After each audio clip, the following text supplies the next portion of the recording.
I could resonate with it's not too hard. It doesn't have to be overcomplicated. And I think these are messaging that we should share with our students. And I love career coaching. So that's actually what I do with my business. And so I love that you shared that. Um, I will move us along with time, but I'm going to be reading all the answers y'all drop down. But I love these ideas that y'all have. I wouldn't be surprised if y'all are doing this on the side, but just because y'all are amazing. But thank you for participating, and I'll be talking to you all soon at the end. So don't leave, so that we can have a bigger group discussion after today. Okay, over back to you, Rocio or Jesus.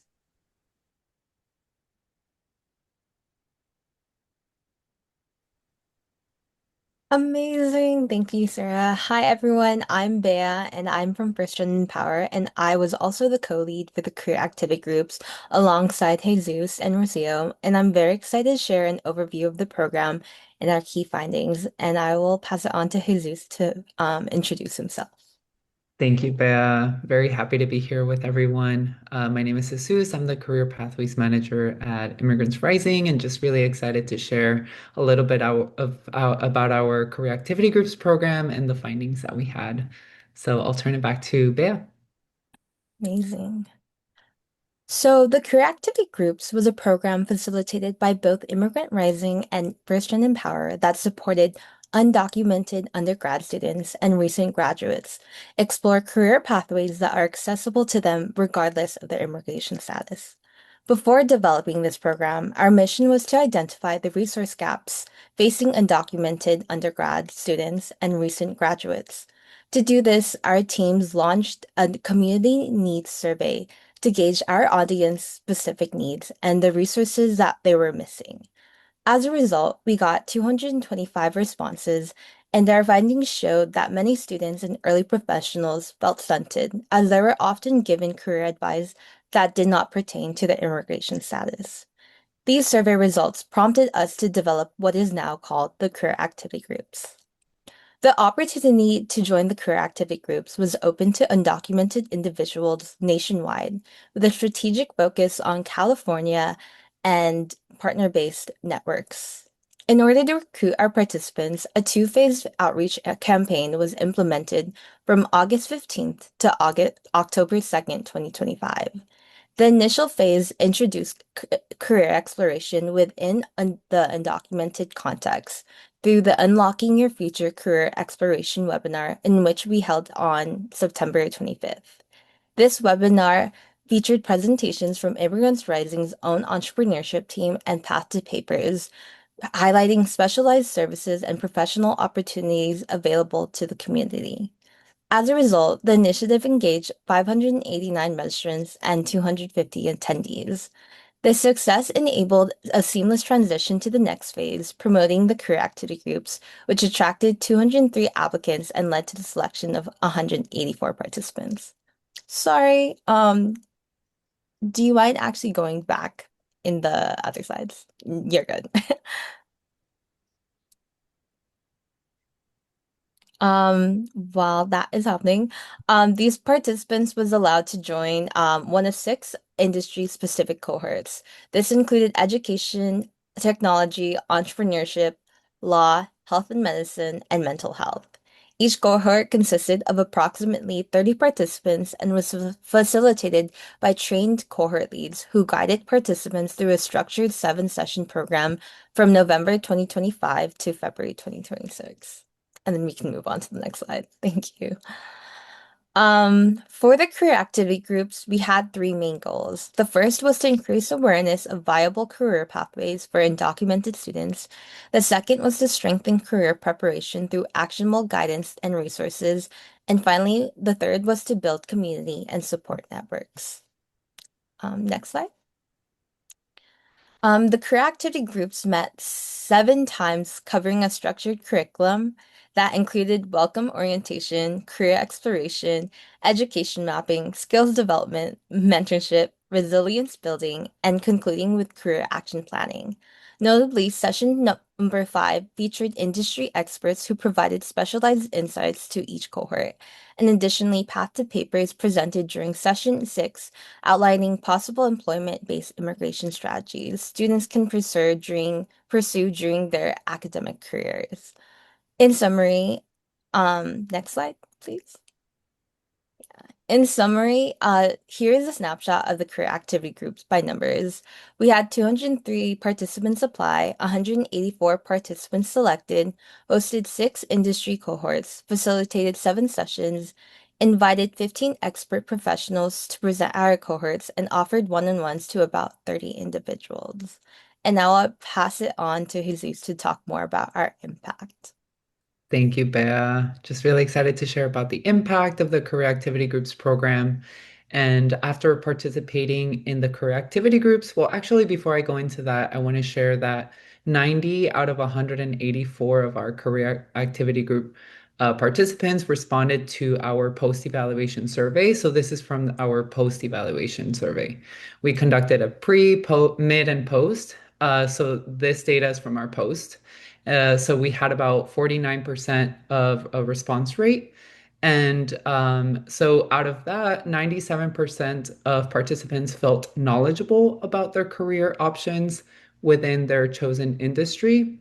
We also had 81 participants completed the Immigrant Biz Hub course, which is basically the Immigrant Biz Hub is a course where individuals go through these online modules. It's like an online course that guides them through a business idea and then really just like an entrepreneurship one-on-one guidance online.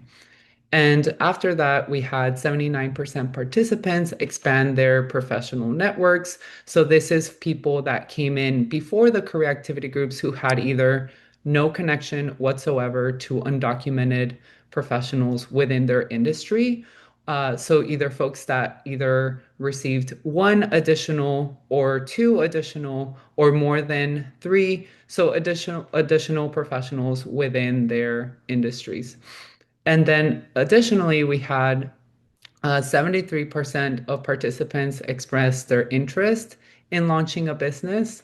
And I also want to add that 54% of participants expressed interest in receiving individualized business support.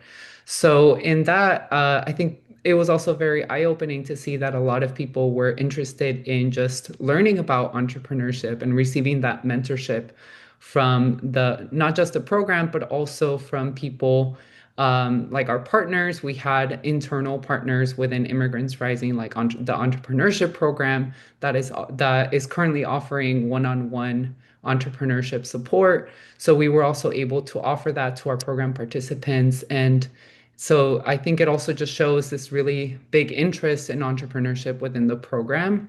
And I think it's also just an overall picture that people are just thinking beyond work authorization, just given the state that we're in right now in the US. A lot of people are thinking about options to either continue their income generation or just think about entrepreneurship as not only a side gig, but also as a main business. Next slide, please.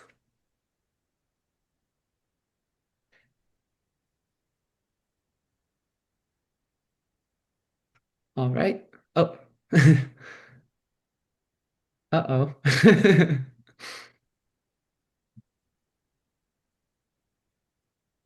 All right. So while we get that sorted, so for impact, I also wanted to share a few quotes. So the first quote is, again, all of this is from our program participants. And the first quote is, the career activity groups helped me realize that there are more options available to me than I thought. I feel more confident about exploring different career paths now. And I think this is also very helpful in just also sharing that, like as Bea shared earlier, we were offering six different industries across like education, mental health, etc. So folks had an option to choose between those industries too. And the second quote is, I connected with professionals in my field for the first time and learned about opportunities I didn't know existed. So this program made a huge difference for me. And the third quote is, while I gained valuable knowledge and support, I still need more guidance to figure out next steps. More career workshops and mentorship would be helpful.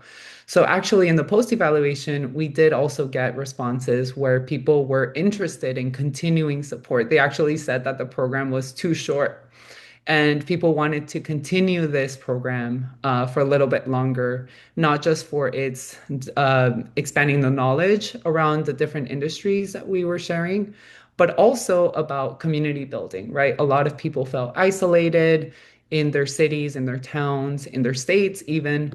So a lot of people felt like there was still a need for connection and support. And lastly, the program inspired me to consider entrepreneurship, but I would benefit from additional resources and coaching to pursue this path. Next slide, please. All right, so key lessons learned. So these are some things that we also learned after the program. So participants benefited from having a dedicated space to reflect on their career journeys and process next steps. So having space in the program for participants to change their minds on their career interest supports the idea that career choices are not linear and that people are allowed to change their careers and majors. So actually, this was actually something very crucial in the beginning of our program where folks had the opportunity to change their minds, right? And we had people come in with their interest. They mentioned in their application, like, hey, I'm interested in health and medicine. But in the beginning of the program, we gave folks the option to change their minds if they tried it out, maybe for the first two sessions, and they realized that maybe health and medicine was not for them, for example. So they were also offered the opportunity to change their mind during the beginning to kind of explore what industry they were more interested in. We also had people say that they changed their majors after the career activity groups because it Which gave one them that can cry? exposure and that knowledge within the program, right? So going into the second key lessons learned, so there is a strong and growing interest in And entrepreneurship among oh, I'm sorry. to Is there a question? center the word acknowledgement. Folks to mute themselves. Thank you. Thank you. All right. So the second point is there is a strong and growing interest in entrepreneurship among undocumented students, particularly as uncertainty continues around employment authorization, like policies such as DACA. As I shared in the previous slide, there's still a very big interest in entrepreneurship and expanding the knowledge around that and the continued support, right? Like the one-on-ones, continued support. And the third lesson learned was that participants and facilitators expressed an interest in more opportunities for cross-cohort interaction and additional mentorship or career workshops. So this is for the cohort leads. They were like, hey, we don't exist in silos, and they were kind of interested in also expanding collaboration within the program, right? So maybe the mental health cohort might be interested in collaborating with the entrepreneurship cohort, right? And maybe doing some sort of cross cohort interaction. And lastly, there was the program. The program has the opportunity to expand partnerships within organizations that provide legal guidance, industry-specific mentorship, and financial support for undocumented students. So collaborations with organizations like the Legalization Project and Path to Papers, as Bea shared during the second to last session on resilience and barriers, we had Path to Papers come in and talk to students about how can they prepare while in school for potential future pathways for employment immigration options, right? So we had guest speakers who could strengthen access to legal consultations and information about employment-based immigration pathways. Additional partnerships with undocumented professional organizations, such as groups serving undocumented professionals in technology, healthcare, or education, could also deepen industry-specific support and mentorship opportunities. So these organizations, like for example, Pre-Held Dreamers, Dreamers in Tech, right? These are very undocu-focused organizations or groups that we can also invite into spaces and tap into their expertise as well. And we also had some undocumented individuals who continued that partnership and outside of the career activity groups uh, went into and sought out legal consultations with Path to Papers, for example. And they continued to just ask about, hey, what are my immigration options beyond the career activity groups to just continue to expand their immigration options post-program. All right, and the last slide, please.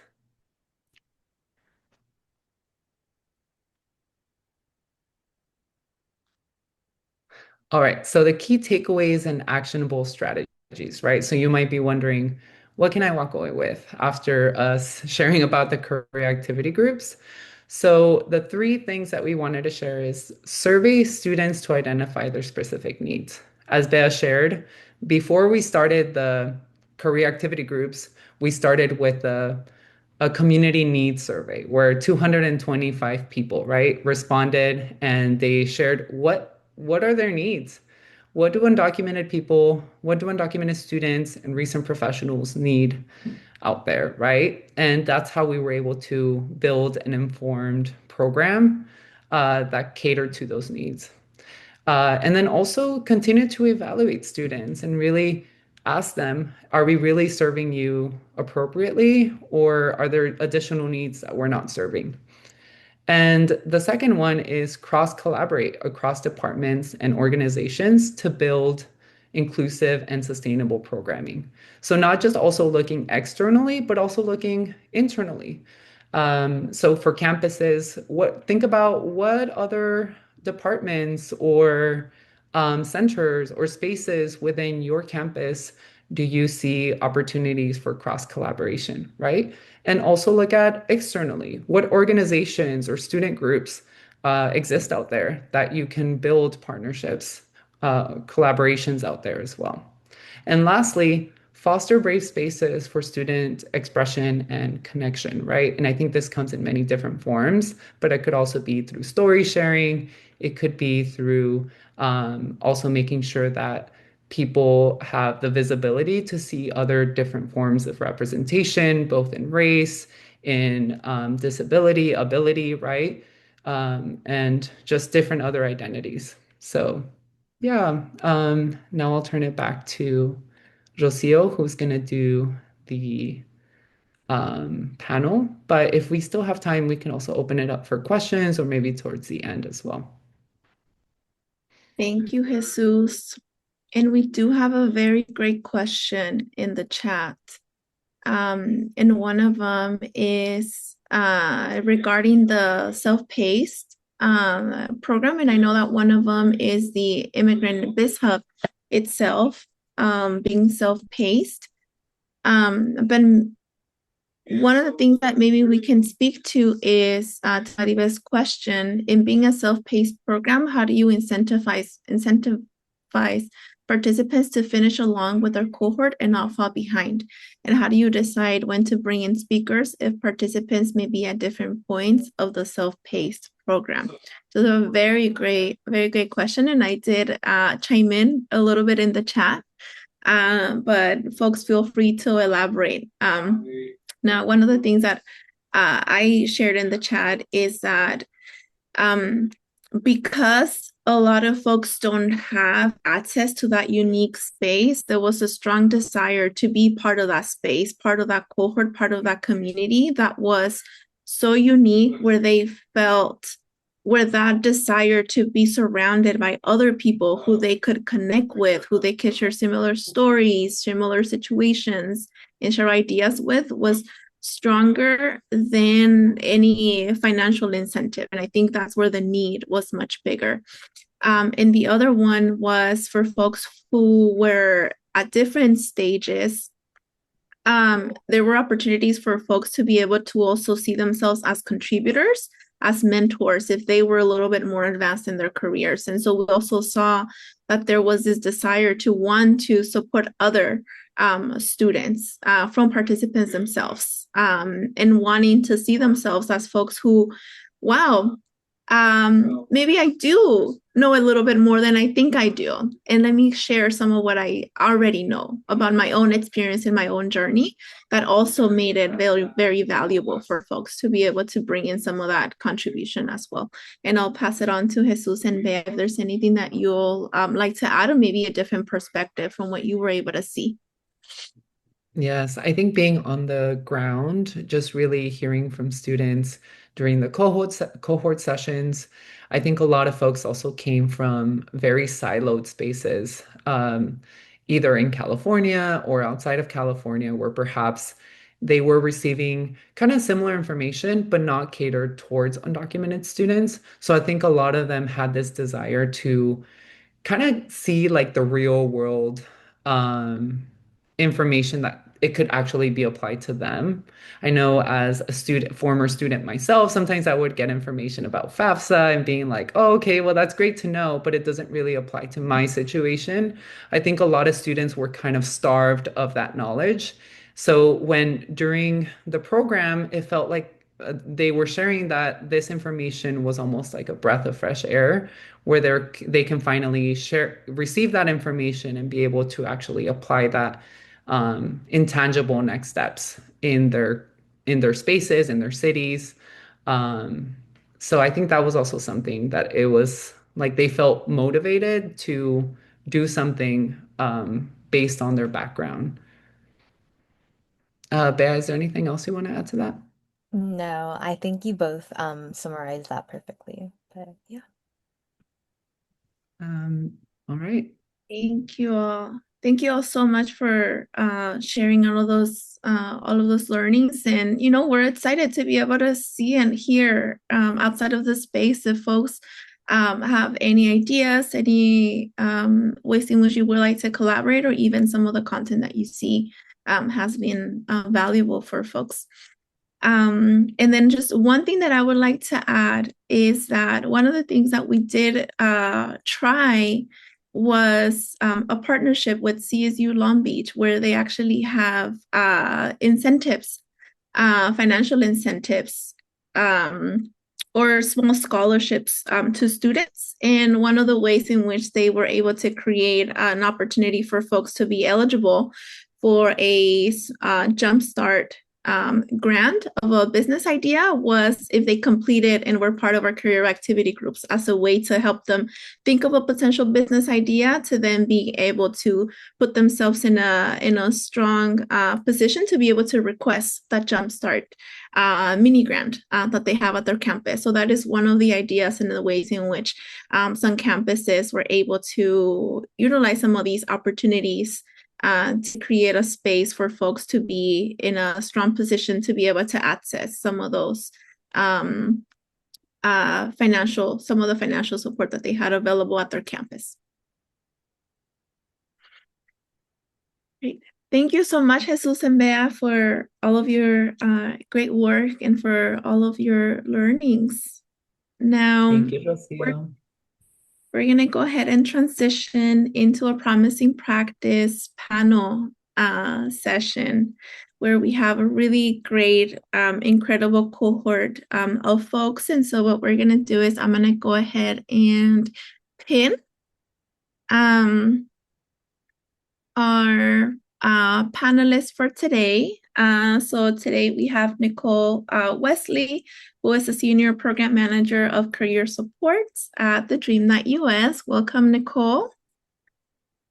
We also have Lori, who is a College Corp Advisor at UC Davis. Welcome, Lori. And there we go. And then we have Daniela de Telles, who is a Directora of Undocumented Student Resource Center at UC Davis. Welcome, Daniela.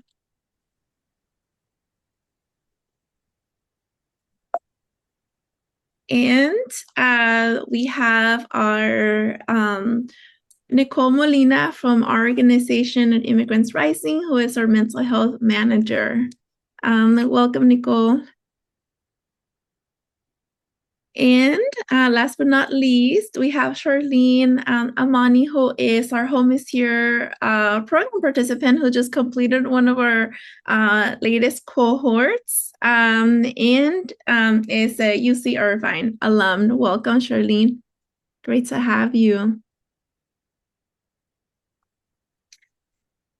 Great. Thank you. Well, I'm very excited to have this panel because there's I think there's a lot of opportunities to be able to grow, and oftentimes a lot of the folks that really get to see and experience what it's like to be able to support students and being able to navigate that process is folks who are directly on the ground, on the day-to-day, working with students and trying to navigate a lot of the questions that come up and a lot of the uncertainty that comes up and that oftentimes changes day by day. Many times because of policies, because of the state of the country, because of the state of the world, and sometimes even questions that might come up because of what's happening at a personal, family, and individual level as well. So I want to give you all a big props for all of the work that you all do in supporting students and for being in this space.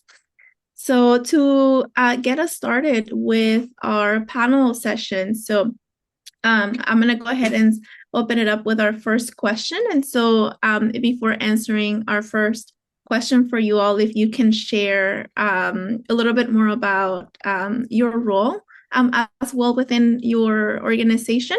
And then you can dive into our questions. So one of the things that it's been very clear is that as folks try to navigate their education and navigate life and just even thinking about their own professions, many times undocumented students navigate additional barriers when thinking about their careers and a lot of other things to have to think about and consider. And so if you can share from your perspective, what is one practice or approach that institutions can implement to ensure that undocumented students have meaningful access to career exploration and professional opportunities? And I'll go ahead and have Charlene share first.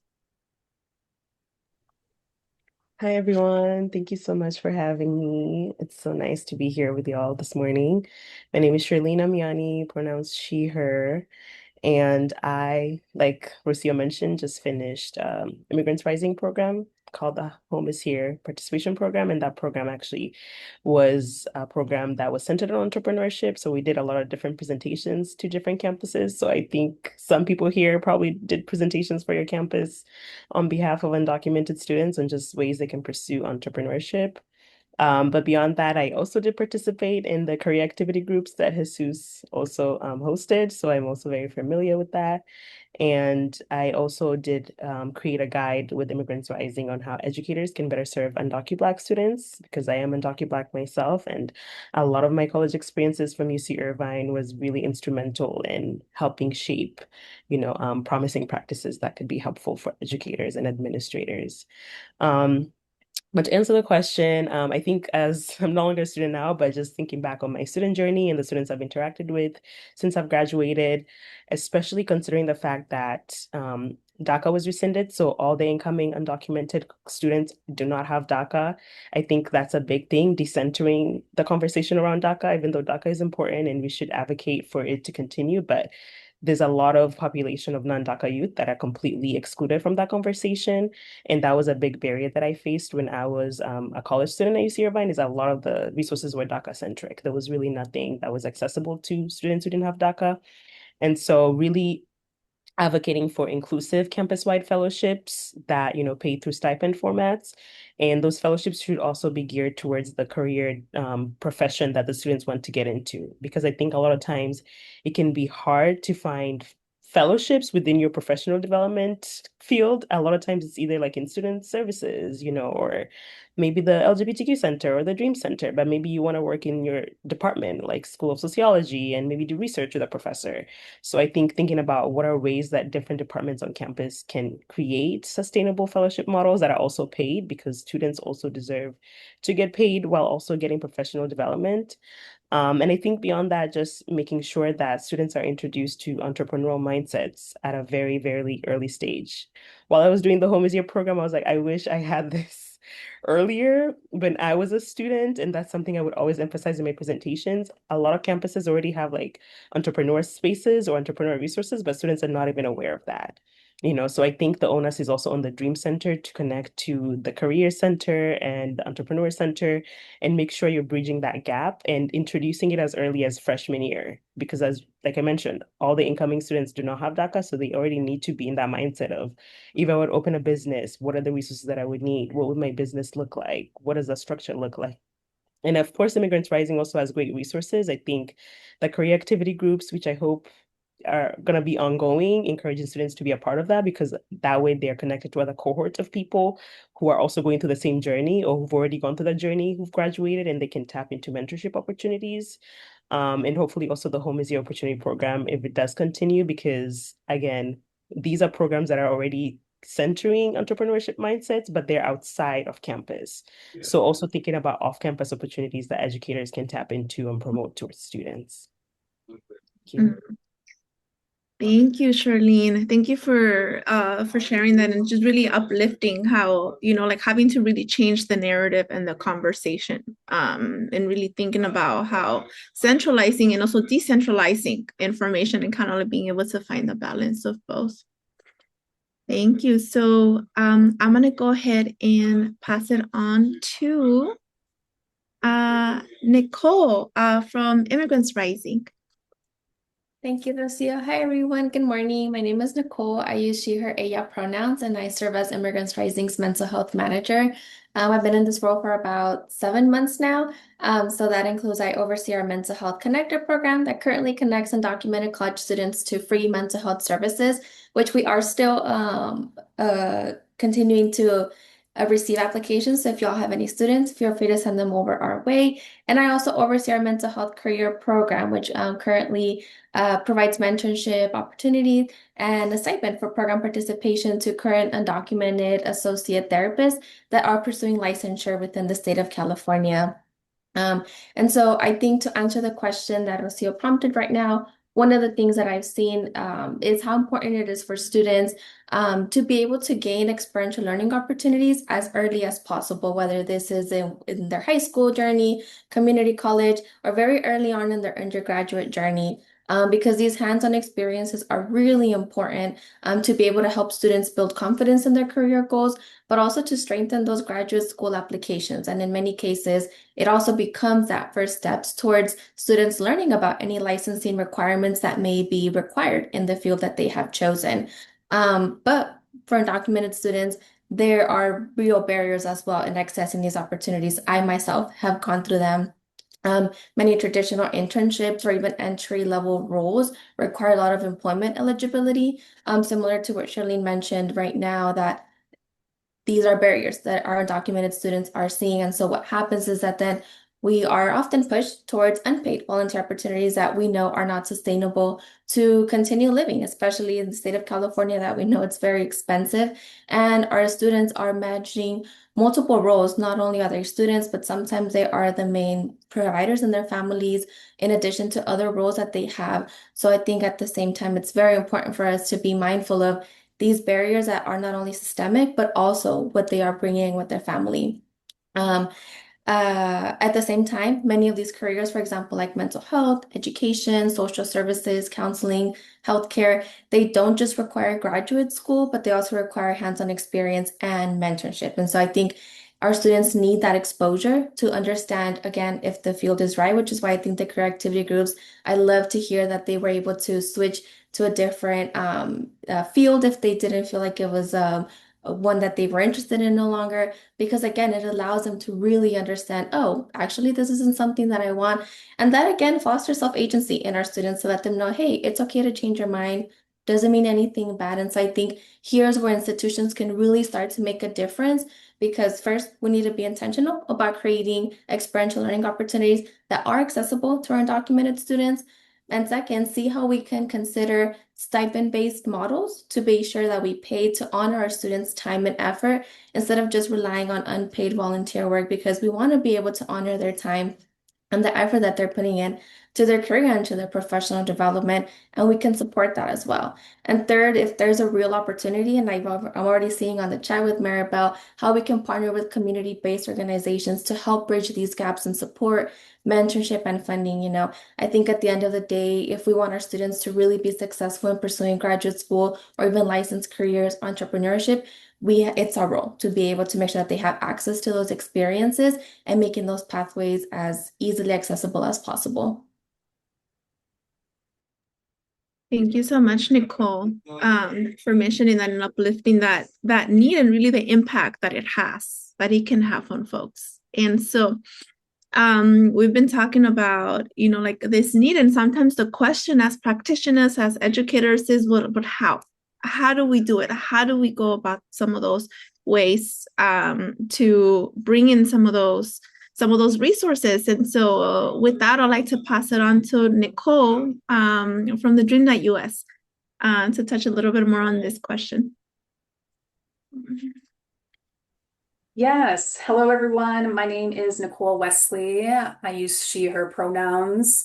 I work as a senior program manager of career supports at the Dream.us.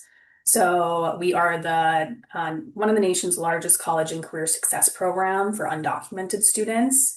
And we partner with close to 80 partner colleges across the country. In my role, I help to find, create, manage and scale inclusive career opportunities with our scholars as well as with our partner colleges.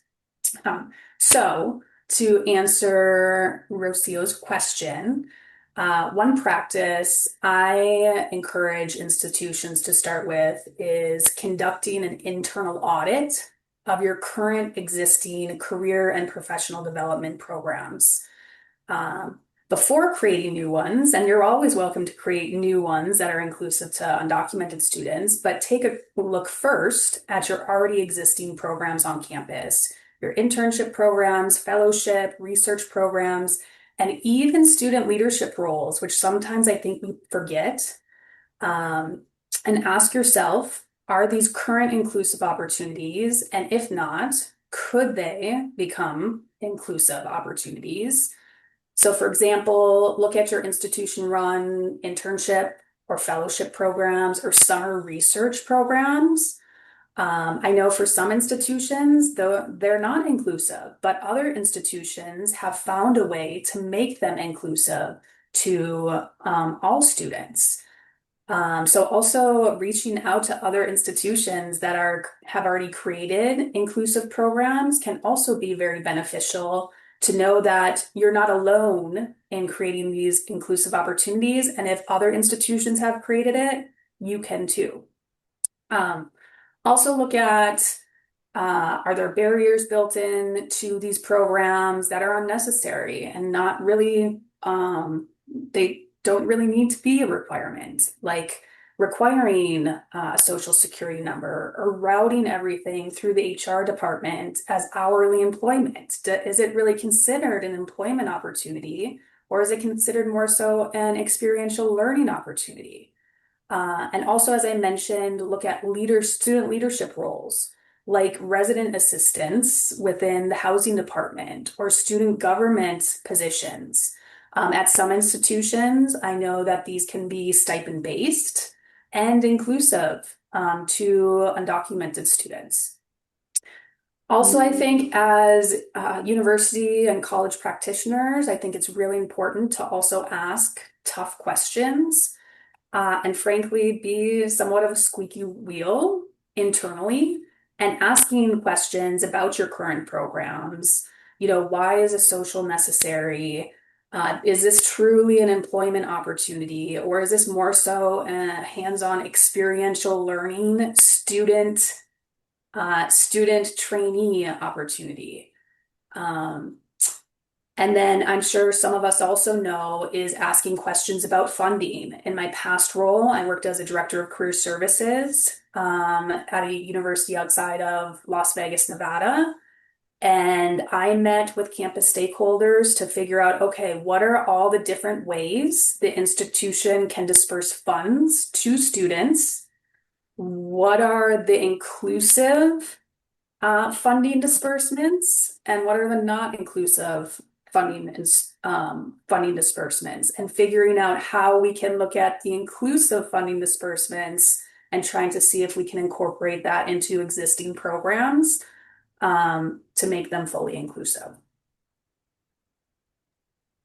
Thank you so much, Nicole. And I even love being able to understand the language and what certain things mean, right? And like being intentional with, are we talking about experiential learning that will provide folks training? And what are some of the ways that funds can be dispersed to be able to also support, all students? And I think this is a really great transition to Daniela and Laurie, because one of the things that you mentioned, Nicole, was this concept of creating an audit, and how do you tap into existing resources and opportunities to make sure that they're including students, and then also finding a way to fill in some of those gaps and creating opportunities to fill in some of those gaps.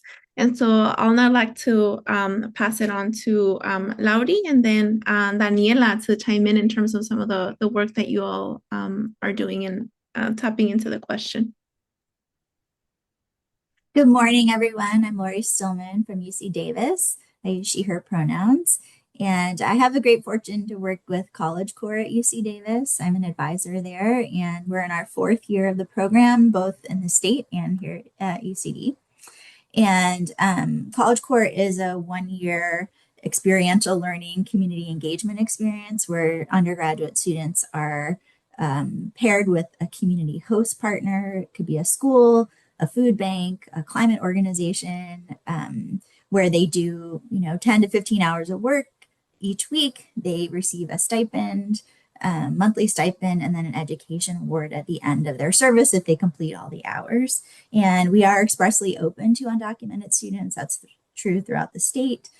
So if you don't have a College Corps program on your campus, I encourage exploring that, because that is a really great opportunity to serve undocumented students and give them an experiential learning, resume builder, career development experience. I think that we've learned from College Corps that this kind of opportunity is really viable. It works.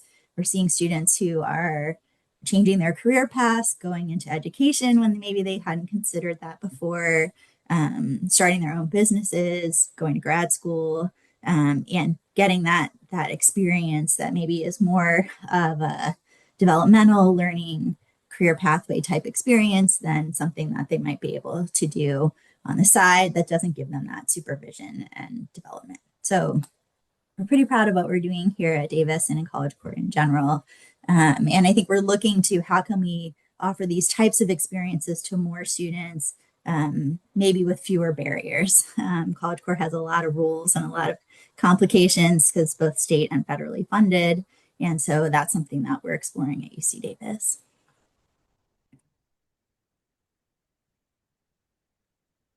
Alrighty, well, thank you so much, Lori, Nicole, Charlene, and Nicole, and everybody for leading us up to this point in the conversation. Good morning, everybody. My name is Daniela Telles. I use she, they pronoun, and I am the directora of the Undocumented Student Resource Center at UC Davis. I work alongside wonderful colleagues like Lori and Lisa that oversee College Corp, right, and participate in College Corp to serve the needs of our undocumented student community at UC Davis. I appreciate that we're moving into structuring programs by taking inventory, by being mindful of what's already there before creating anything new.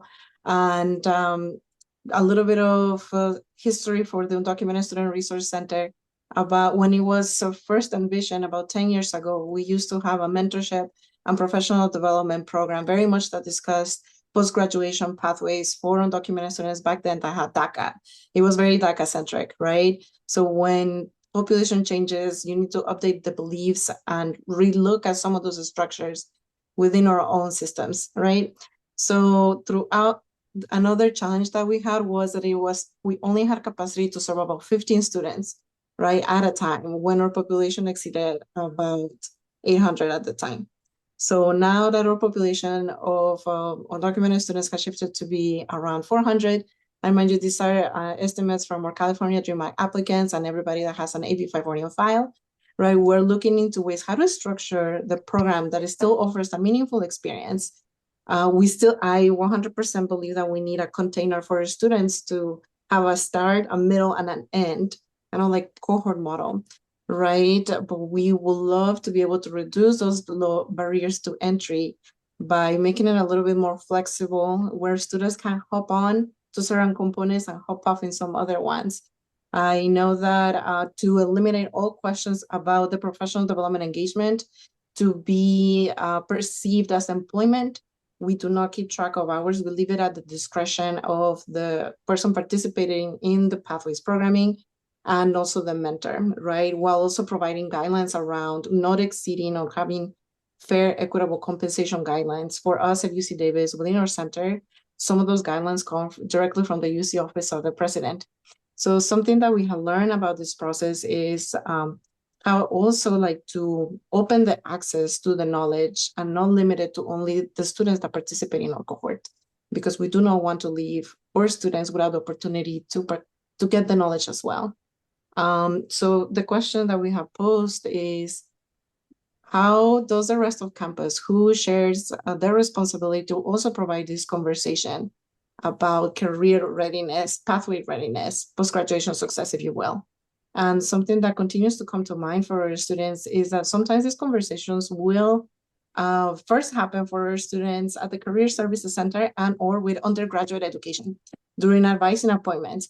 So as a center and as a division within student affairs, something that I'm encouraging ourselves to ask is, let's call in some of the colleagues from undergraduate education and the provost to also be in alignment with some of what inclusive excellence, if you will, is a conversation around post-graduation success for all of our students.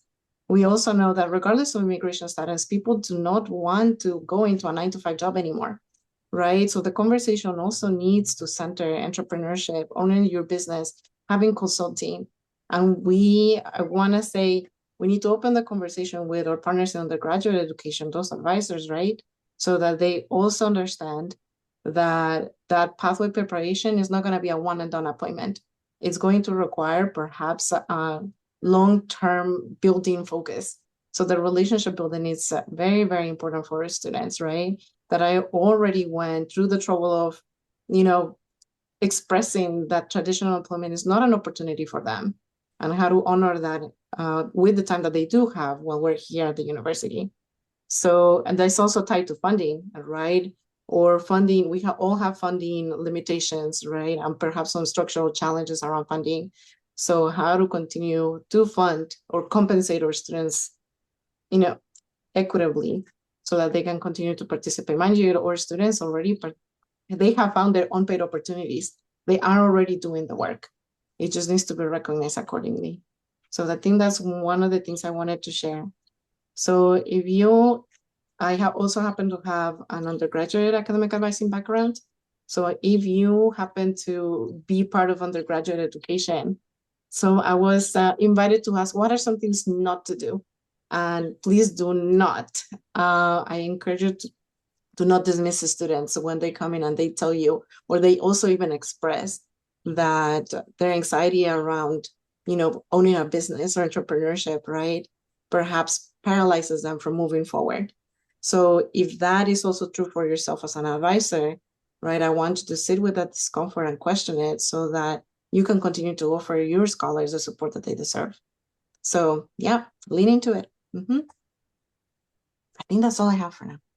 Thank you so much, Daniela, for dropping a lot of that great information. And thank you, Lori, too, for really tapping into the way that the departments can support students. Now, this question is for Nicole from the Dream US. Can you share a little bit more about what are some of the things that have made the career programming that you all have and that you have offered successful? Yes, so one example I can share from our organization as it relates to inclusive careers is our summer career series, which is a 2-day, half-day virtual conference for our scholars and alumni, specifically focusing on the first day, we're highlighting inclusive, mostly paid internship and fellowship opportunities. And then on the second day, we're diving deeper into entrepreneurship and how it's a viable and empowering pathway that's accessible to anyone, regardless of status. We've been running our summer career series for several years now. And a key element that we learned that is very important, and Daniela briefly just touched on this, is that connection and networking component is so valuable for our scholars. So for our summer career series and for a lot of our events, we're in a virtual space. But we've learned the power of breakout rooms and having small group conversations and live engagement during our events. So typically on both days where we bring in guest speakers who are some of our current scholars or alumni or undocumented professionals who have participated in these inclusive paid opportunities, or they're starting their business or doing independent contracting work, and they briefly talk about their experience and background as it relates to that inclusive internship or fellowship or their business or independent contracting work they have. And then we make sure to dedicate a lot of time for breakout rooms where our participants can hop from one room to another and connect, ask questions, and so forth. So that piece has been really effective. There's other programs that we do as well, but I will also want to highlight just a few other inclusive career programs and models I've seen and heard of from from colleges and universities across the country. So for example, at CUNY, with the City University of New York, they are hosting a cooperative and entrepreneurship fair that centers around inclusive opportunities such as independent contracting, entrepreneurship, and inclusive experiential learning opportunities. So if that's something your institution currently hasn't thought of, as Daniela also mentioned, we're seeing a rise in anyone, regardless of status, looking at entrepreneurship as a way to generate income. So that's something that you can consider on your campus. At Grand Canyon University, I'm based in Phoenix, Arizona. They have a wonderful Dreaming of Careers series that they partner with their on-campus entrepreneurship center, and they host a variety of sessions on forming LLCs. They'll bring in panelists who are immigrant entrepreneurs, and they even fund support for students who are ready to launch their business, which I think is great. I've also heard from some other institutions that when they are running their typical career fairs, they offer concurrent entrepreneurship sessions and workshops, open for all students, but also keeping in mind when they're bringing in speakers, that they're bringing in immigrant entrepreneurs or specifically undocumented entrepreneurs to share their story and background as well.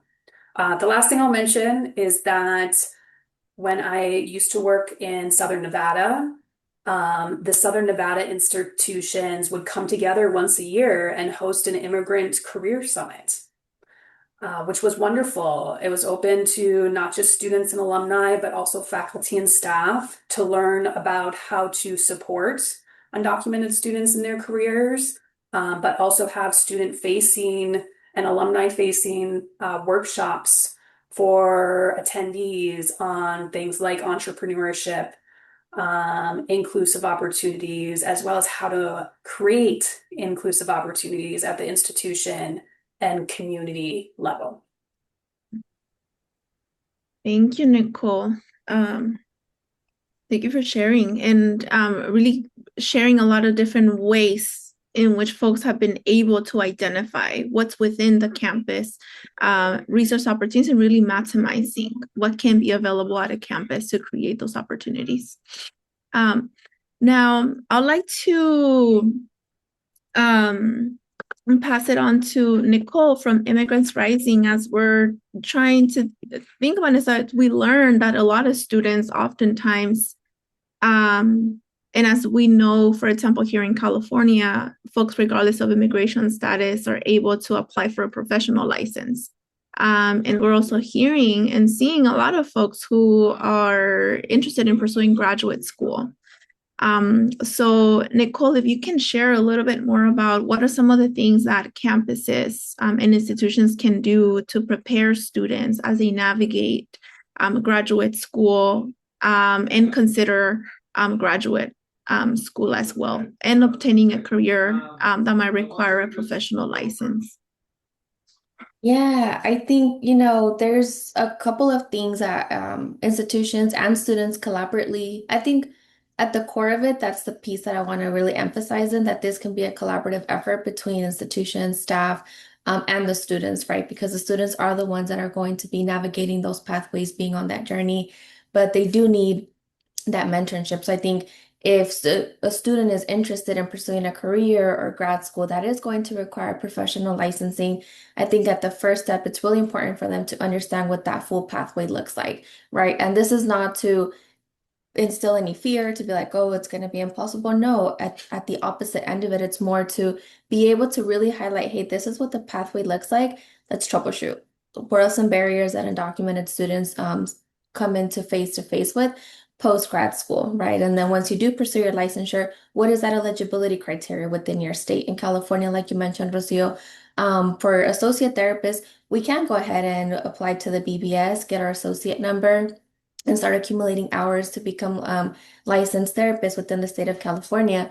However, a barrier right now in that field specifically is that many times undocumented therapists have to pursue those 3,000 hours without being paid. So that is something that can really be burdensome, again, financially, because again, we know California is not a cheap state to live in. So what are those barriers that we know that students are going to come across to start troubleshooting now, whether it's saving, whether it's finding mentorship, or whether it's finding programs, and if not, creating programs that can create some financial sustainability for students to be able to pursue that licensure.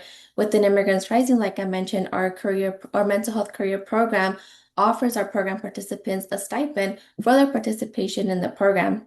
Again, this is not to fully sustain them, but it is at least to provide them with that financial support, whether it's to pay for their exams, pay for trainings that they need to take. And again, a lot of these licenses and professional degrees or pathways are going to require trainings, exams, redoing of your licensure, repaying that to ensure that your license is active. So there's a lot of hidden costs that students may not be aware of. At least I didn't when I wanted to be a therapist. I was like, yeah, I want to do that. Come to find out, it can be pretty pricey because you have to pay all of your licenses and trainings. But nevertheless, I think when institutions and students can collaboratively outline what is to come, then you can go ahead and plan around any barriers that can affect their pathway, and that will. And again, I think students can really start to build that experience and also support system as soon as possible. And I think that comes with the support from the institutions for students to be able to feel safe and confident enough to seek out that support, whether it's from the Dream Resource Center, from their academic advisors. I love that Daniela mentioned, can we lean into that discomfort if we don't know how to support students? And rather than shying them away or saying no, telling them, you know what, I don't know, but let's go figure it out together. And I think that makes a huge difference. That made a huge difference for me as a student. It continues to make a difference for me now when I do receive I don't knows, but we can work together to find that answer.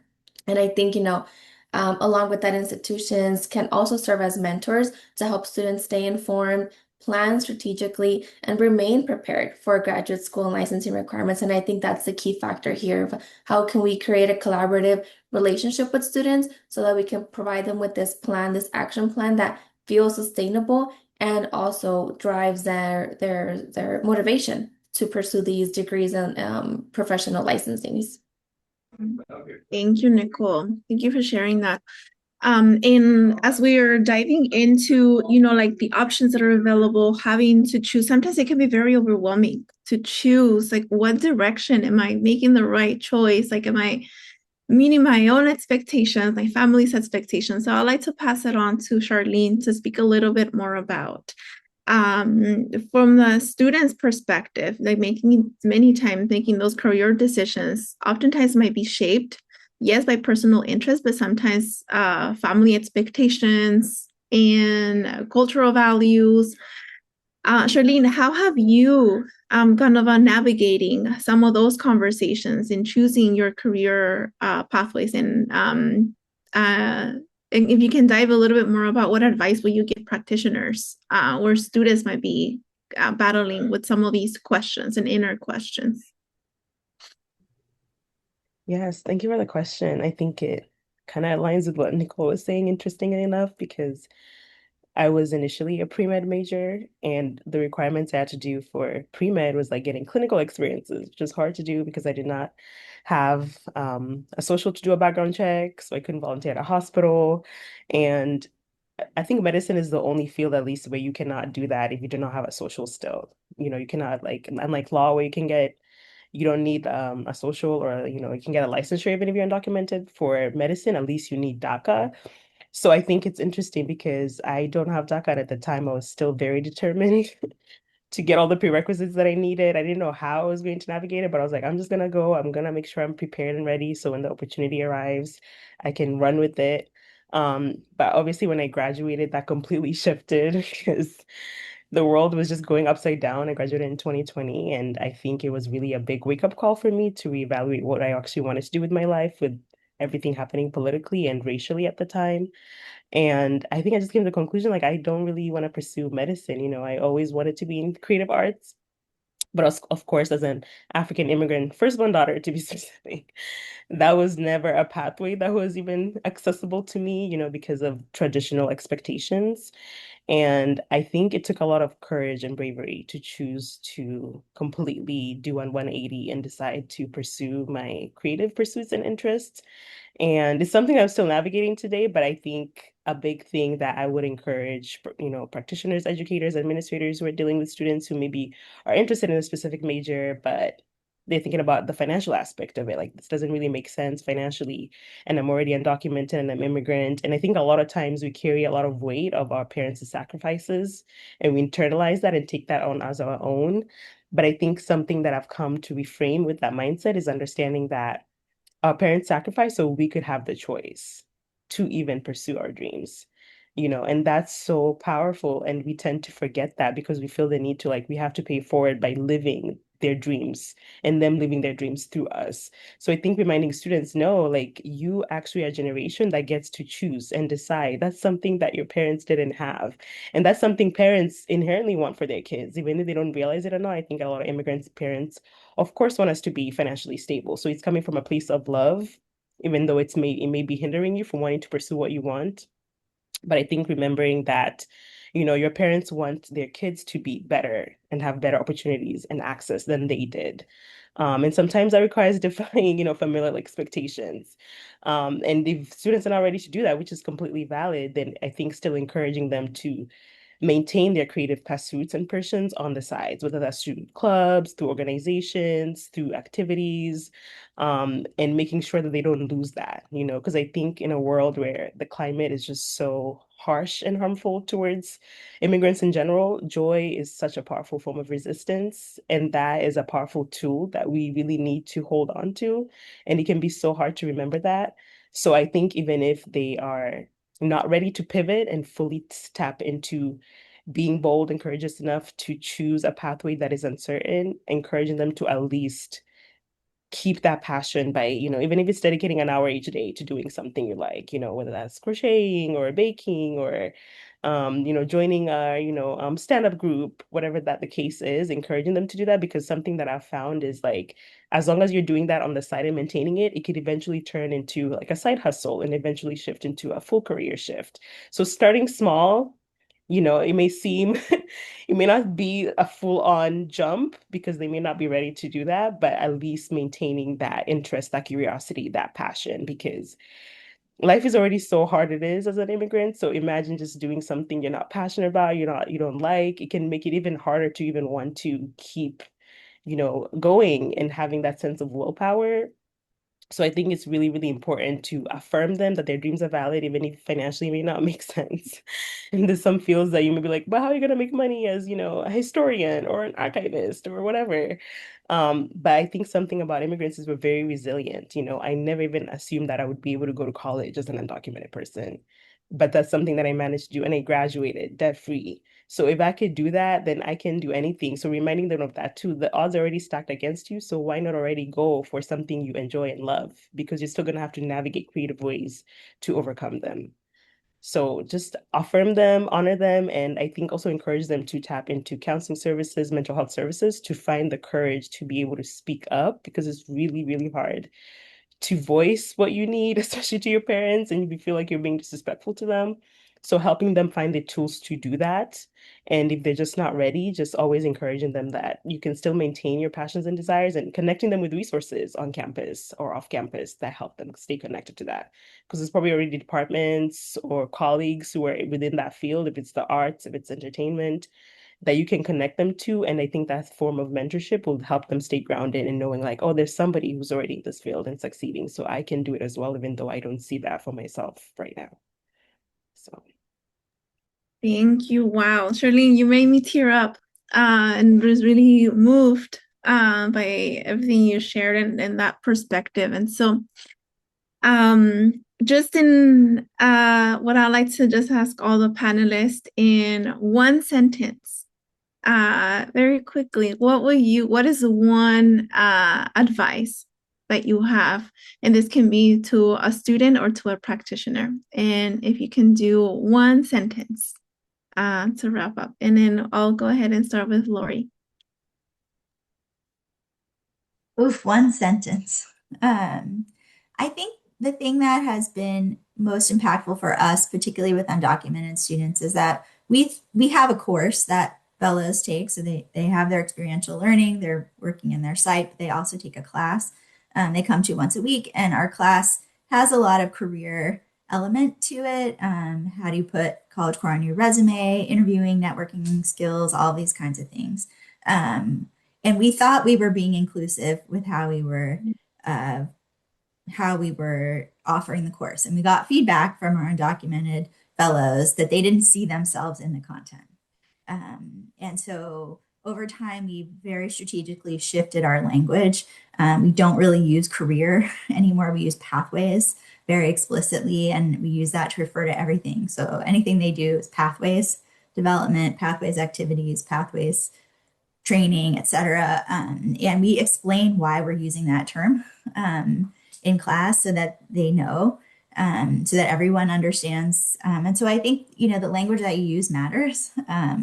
And if students are not taking advantage of opportunities, maybe it's because they don't think that they belong.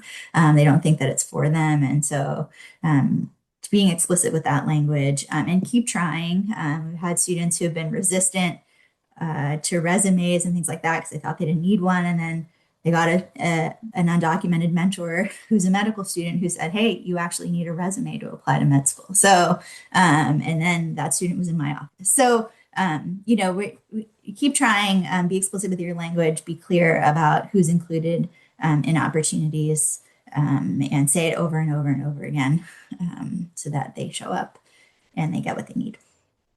Thank you. Daniela. I don't know that I can do one sentence, but I just really wanted to say out loud, Charlene, thank you for speaking and sharing your truth with us this morning, right? We all need to hear that. So going back to, I think that for me, the piece of wisdom that I will leave is like, do not underestimate the power of witnessing people. Witnessing makes room for the path, the challenge, the stumbling, right? And also the celebration of like, hey, you did something hard, right? And then the other one, it's also tied to, I want to say, students' ability to develop that sense of self-worth or inner worth, right? So for example, students to take the courageous step of putting themselves out there, right? It requires a certain type of mindset, nervous system and all of that jazz. So I don't know if the goal is to work on students with that, because it's a two-way street type of thing. In order to walk that path to expand capacity for discomfort and also success, right? When things go well, it's something that you need to be committed to as well yourself. So the witnessing and accompaniment, right? Because regardless of the positions we have, regardless of the roles that we hold, we're still learning. So I think of the concept of also like radical hospitality, right? Like being able to be partners in the success. We're not sitting at the table with no corners, where the student is there and you're listening to what they need and you shift and adapt accordingly. So yeah, witnessing. Thank you, Daniela. And then we'll go with Nicole Wesley. So it's hard to say just one thing, but I'll be very brief. I know you said one sentence, but I would say be proactive and stay informed. Don't wait for students to come to you to ask for a solution or come to you with a problem. Be proactive now to find solutions and create more inclusive opportunities. And also know that it's okay to start small. Two, with creating inclusive opportunities and supports, you don't have to go big and all out. You can take small steps towards creating more inclusive career supports and opportunities. The last thing I'll quickly mention too is know that you don't have to go at this alone. Find advocates on your campus and in your community. Create a supporting undocumented students committee on your campus if you don't already have one, or even within your region, to create a network of campus advocates and work together to reduce barriers and create inclusive opportunities. Thank you, Nicole. And Charlene. I would just say remind students of the power of their agency, because it's so easy to fall into their challenges and their limitations. But I think affirming that, despite the limitations that the system has forced upon them, they do have power in how they respond to those systems. And I think oftentimes we tend to forget that. And I think really emphasizing that is important, because it's a mindset shift that can really shift how you view your entire college trajectory and career. So anytime you encounter challenges, see that as an opportunity to be innovative and to be a pioneer in something that has not been created yet. Oh, beautiful. Thank you. And Nicole. Yeah. Yes to everything that everyone said, and I think I just want to end with continue to honor, create a safe space for students to be able to share what is going on for them and validate their experiences as well. We are navigating really challenging, difficult times that I think a lot of the time students come with that, that they should be doing more, they're not doing enough, reminding them they're doing enough.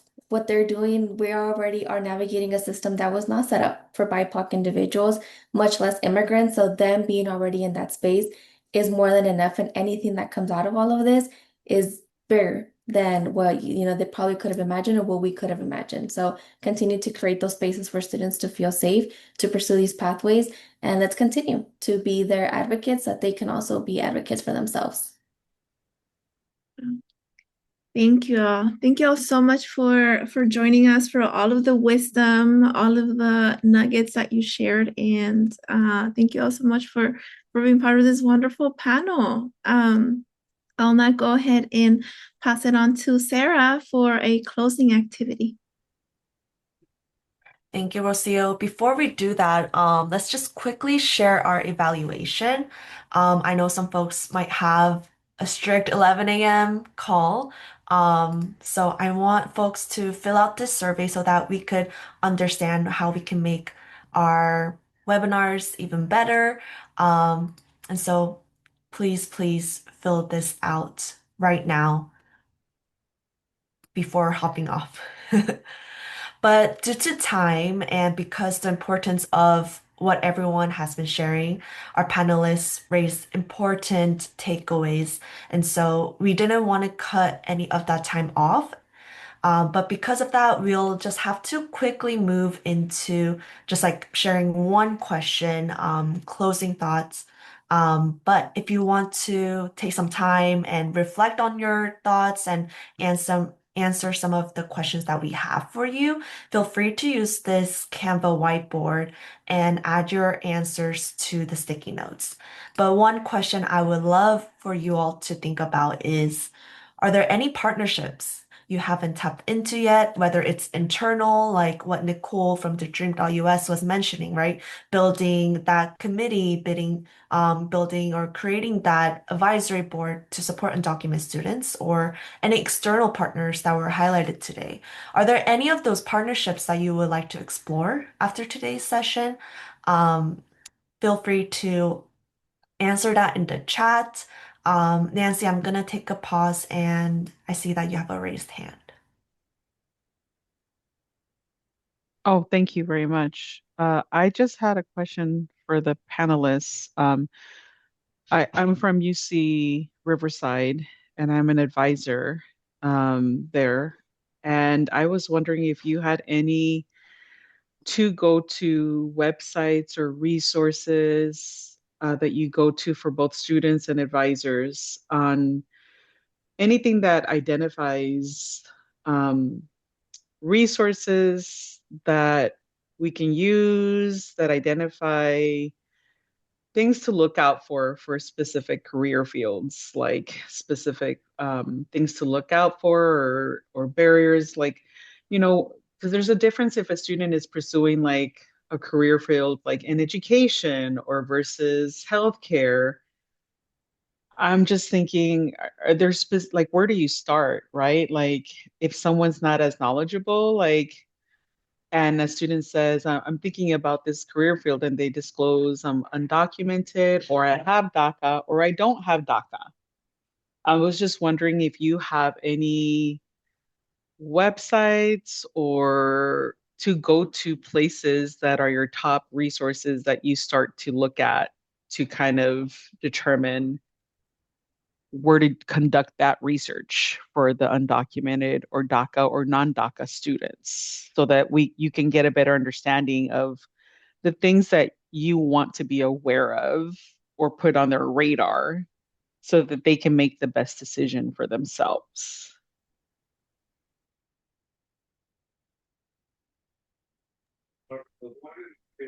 The folks from the panel are welcome to either share, and the other option can be, I think it could be a great list of resources that can be shared to other attendees. I wonder if that can also be an opportunity to, if you do have some of those resources, since we are going to be sending out a follow-up email, if you can share some of those resources with me and Sarah, and we can go ahead and include some of those in our follow-up email as well.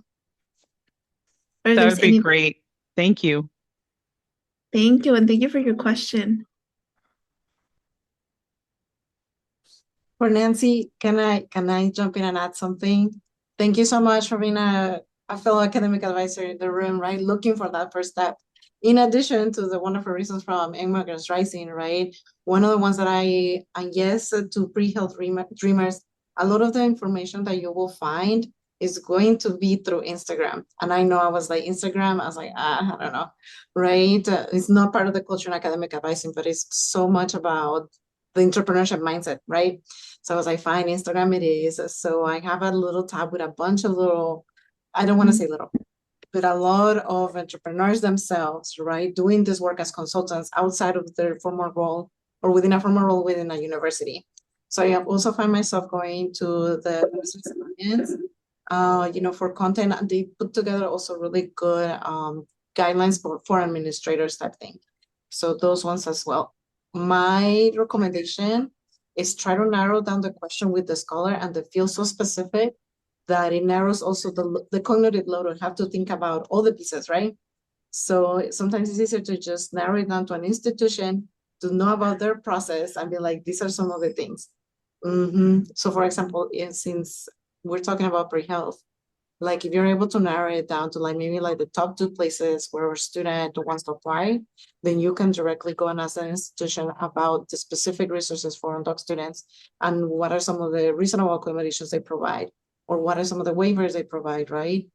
So you are here to guide the process of asking the hard questions that perhaps no one has asked at other institution, or maybe they have, but because of the climate that we're in, maybe they cannot put it on a website. We find that to be a constant challenge for the USRC, right? We have to go through a lot of scrutiny in what makes it to our website, which hinders our ability to communicate. But 2 cents. Thank you. That's helpful. Thank you very much. Thank you. I'll pass it back to Sarah. Well, thank you all so much for joining us. We are now at the mark of closing our session. So just a reminder, please complete our evaluation. We've also put the link in the chat. And just make sure to put your full name and email to be entered in the raffle. Next slide.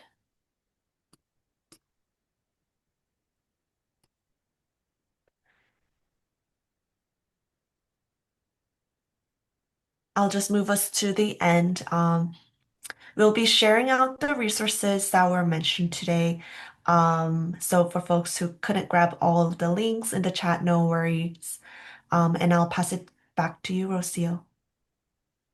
Yes, thank you, Sarah. And then we're going to be sending out some of the resource materials that we have. So there are some resources that we have here at Immigrants Rising that you can share with students. One of them is our mental health support groups and mental health resources that we have for folks, which you'll be able to have access to the links once we send out the PowerPoint, as well as entrepreneurship resources, which uplifts our self-paced online platform that we incorporated in our career activity groups, as well as monthly workshops with additional technical assistance.